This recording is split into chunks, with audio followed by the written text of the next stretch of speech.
gobierno, 11 medidas apoyadas con decretos, entre las que rescatamos una liberación importante de el poder ingresar dinero de 10.000 a 50.000 dólares. Después la compra o la valorización en la unidad de fomento a la vivienda con intereses de hasta el 2%.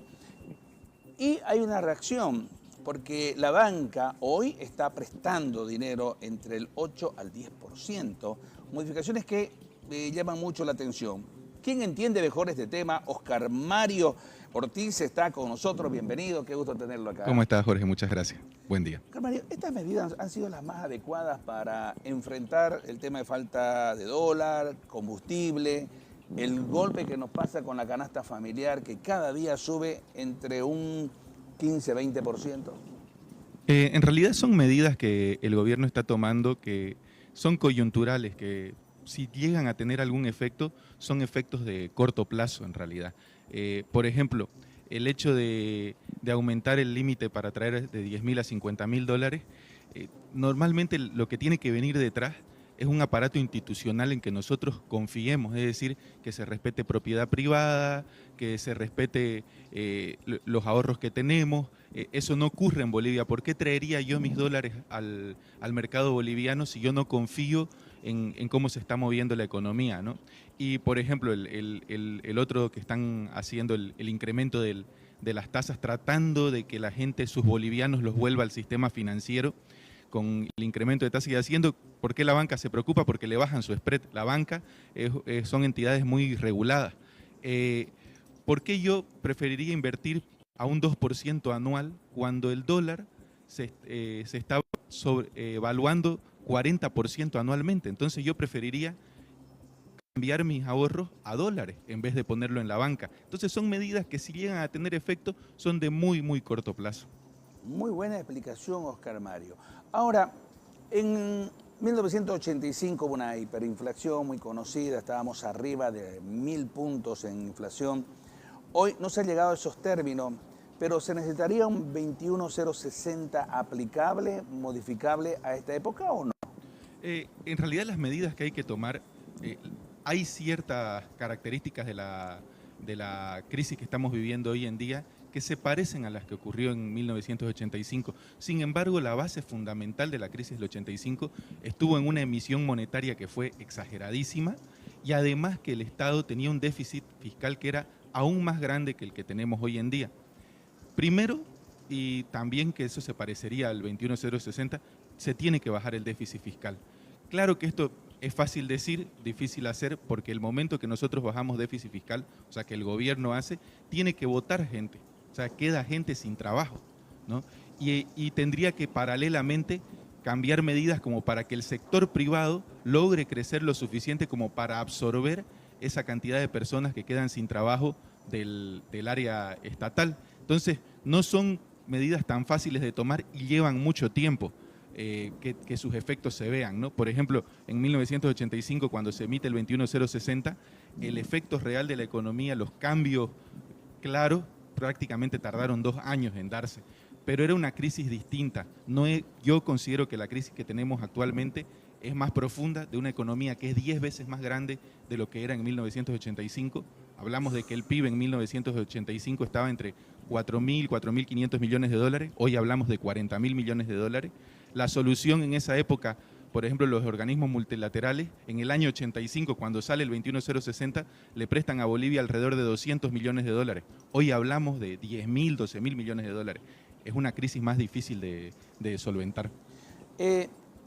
Cortar las exportaciones de aceite, de soya, de carne, incluso el pan, un controlador, ¿es lo más adecuado para regular el precio interno o no? No, nunca el control de precios es la solución. En realidad, yo escuchaba a algunos autoridades del gobierno que dicen no ha disminuido la producción, no tiene razón de subir el precio, hay que controlar. En realidad, no es entender el fondo del asunto. El fondo de la inflación viene de una emisión monetaria, es decir, es la pérdida de valor del boliviano. No es propiamente, desde un punto de vista teórico, que los insumos suban de precio, es la pérdida de valor del boliviano. Yo anteriormente daba el ejemplo de la chachairú. Cuando hay mucho chachairú, baja el precio.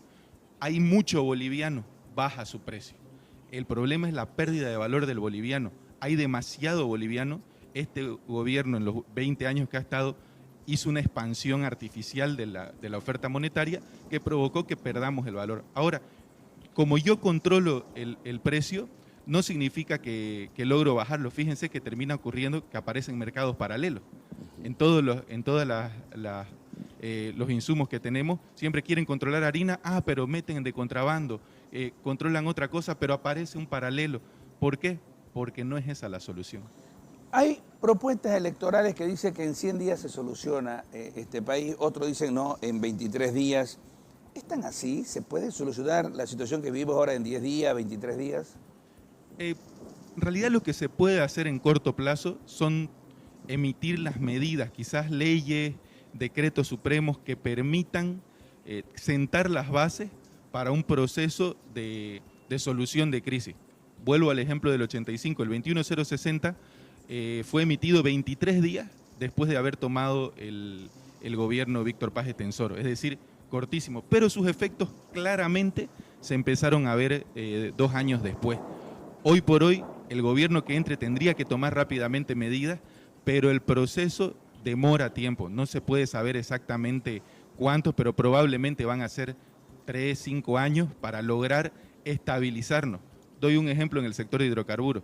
Si entraran y se cambia la legislación, digamos, al primer día, un proceso de exploración hasta que un pozo empieza a producir demora entre 7 y 9 años. Entonces, sí, la ley estuvo el primer día, pero la solución se va a ver en 9 años. Terrible. ¿Va a seguir subiendo el dólar? ¿Cuál es la proyección? Las bases dicen que sí, o sea, las bases económicas, hablo, ¿no? Desde el punto de vista monetario. Como hemos tenido una emisión monetaria muy grande y lamentablemente para financiar nuestro déficit fiscal hemos terminado, y tenemos también un problema de balanza de pagos, hemos terminado gastando nuestras reservas internacionales, la tendencia dice que en el mediano plazo sigue subiendo. Hay estas variaciones que, por ejemplo, la semana pasada el gobierno decide que ya entidades estatales no entren en el dólar virtual y ese tipo de medidas. ¿Qué es lo que provocan? Digamos que el precio de un bien tiene 2 variables. Una, que son las bases de ese precio, y otra es la especulación de corto plazo. En el corto plazo sí logra haber picos y bajadas significativamente, pero la tendencia, si nosotros la miramos desde el 2023, es a subir, subir y subir, ¿no? Terrible. ¿Es fácil solucionar nuestra economía? Por ejemplo, a la Argentina le prestaron más de 50.000 millones de dólares. Nosotros somos 12 millones de personas, bueno, ya son mucho más. ¿Es más fácil por lo que somos poquito? O sea, viéndolo desde el punto de vista del monto que por ahí necesitamos, sí es cierto que es menor el monto que la economía boliviana necesita. Sin embargo, también es como una empresa. Yo a una empresa grande le puedo prestar mucho dinero. A una empresa chica le tengo que prestar la cantidad de dinero que puede devolver. No porque nosotros seamos más chicos nos va a prestar lo mismo que Argentina y estamos felices, no. A Argentina le han llegado a prestar 110.000 millones de dólares cuando acumulamos. Bolivia nunca podría pagar 110.000 millones de dólares. De hecho, el préstamo que se habla, que muchos candidatos están hablando de las necesidades de entre 10.000, 12.000 millones de dólares, igual es un préstamo que, si usted tiene déficit fiscal, por ejemplo, como hoy tiene, si una persona, un préstamo, no tiene capacidad de pago, ¿podría devolver ese préstamo? Lógicamente no, hay que cambiar todo. Ahora, estos préstamos no es que usted me solicita, yo soy del Fondo Monetario y al otro día aquí está su cheque, lléveselo. Sí, no funciona tan así, no. Demoran su tiempo también. Hay muchos requisitos, ¿no? Sí, un ejemplo claro, volvemos con Argentina, es el hecho de que, por ejemplo, Milei entra y no solicita de entrada un préstamo. Primero cambia bases de su sistema económico, donde trata de tener superávit, es decir, generar la fuente de pago de ese préstamo y le dice al Fondo Monetario, mira, anteriormente me prestaste y no teníamos fuente de pago, ahora yo te demuestro que tengo capacidad de pago, préstame. Bolivia, con déficit fiscal, ¿será que puede ir y decir, préstame que no sé si te pago? Grave, ¿eh? Oscar Mario, qué buena explicación, ¿eh? clarísimo, de verdad, gracias por visitarnos. Siempre es un gusto tenerte acá porque hay esa claridad para poder entender lo que se vive con la economía el día a día. Muchas gracias, Jorge, a disposición. Que tengas un excelente día. Tenemos más amigos, esto es Levántate Bolivia.